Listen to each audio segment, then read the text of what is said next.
Guys कर्नरको beet चाहिँ कसरी बनाउने है। ओके गाइस, नयाँ नयाँ आइडिया सिक्नु छ भने मेरो च्यानललाई सब्सक्राइब गरेर फलो पनि गर्नुहोला। फेसबुकमा अन्त युट्युबमा सब्सक्राइब गरिदिनु होला, कमेन्ट गरिदिनु होला। र कर्नरको बिट नर्मल बिट त मान्छेले बनाउनु जान्दछ हो। कर्नरको जुन स्लोपिङ 3 कुना भएको 3 पाटावाला बिट चाहिँ कसरी बनाउने भन्दा म तपाईहरुलाई एउटा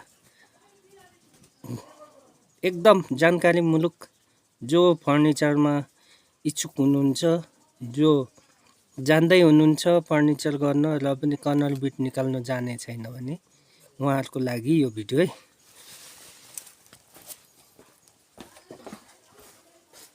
कर्नरको बिट चाहिँ जस्तै यस्तो सेपमा बनाउनु चाहिँ नर्मल बिट त बनाउनु सबैले सक्छ हो। नर्मल बिट यस्तो बनाउनु सक्छ। अब जस्तै यस्तो बिट पनि बनाउनु सक्छ, सबै सक्छ।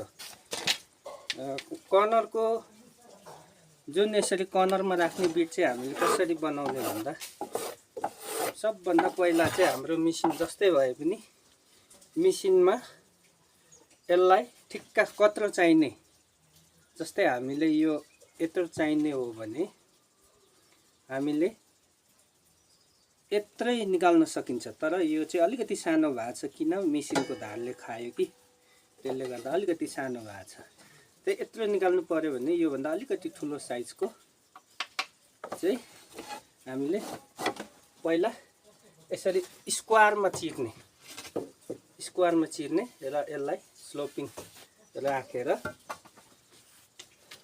हामीलाई यो स्लोप पहिला यस्तो स्लोप बनायो र मेसिनमा सेट गर्यो। यो जस्तो छ त्यस्तै निस्किन्छ है।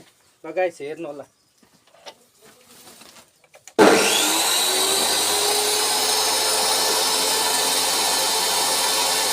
अब यो छ हाम्रो यस्तो चिरेको छ है।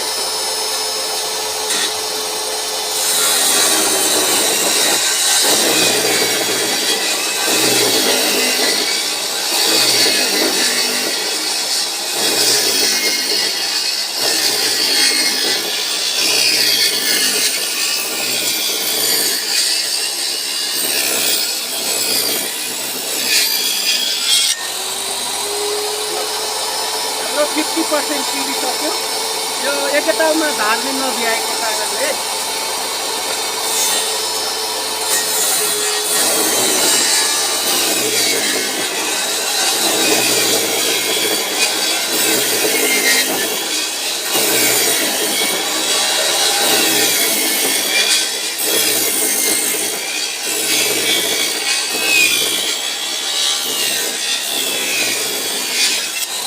एकदम होसियारले चलाउनु होला मेसिन। ल देख्नुपर्छ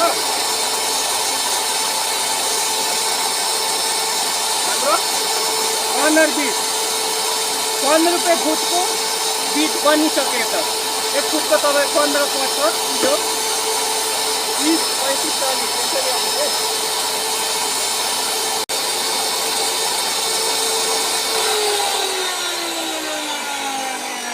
ल गाइस, हामीले कर्नर बिट चाहिँ यसरी चिरिसक्यौँ है।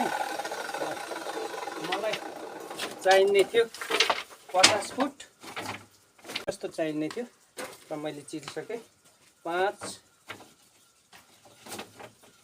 2, 3, 4, 5, 6, 7 कोही बिग्रेको छ सुरुमा सेटिङ नमिलेर। 8 ल मलाई यतिले पुग्छ गाइस।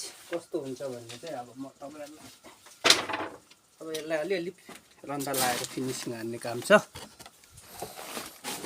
कर्नर बिटको लागि एउटा फोटो पनि खिचिहालौँ र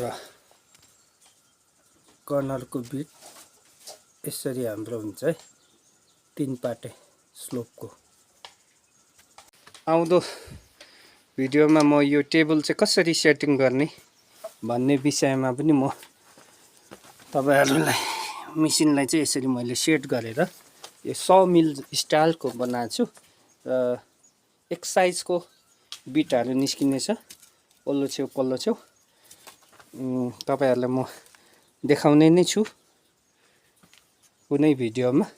धेरैको माग छ यो टेबल जोड्ने चाहिँ, तर मेरो च्यानललाई चाहिँ सब्स्क्राइब र फलो गरेर एकदम अगाडि बढाइदिनु होला। म यस्तो राम्रो भिडियो लिएर तपाईहरु समक्ष आउने नै छु। Thank you.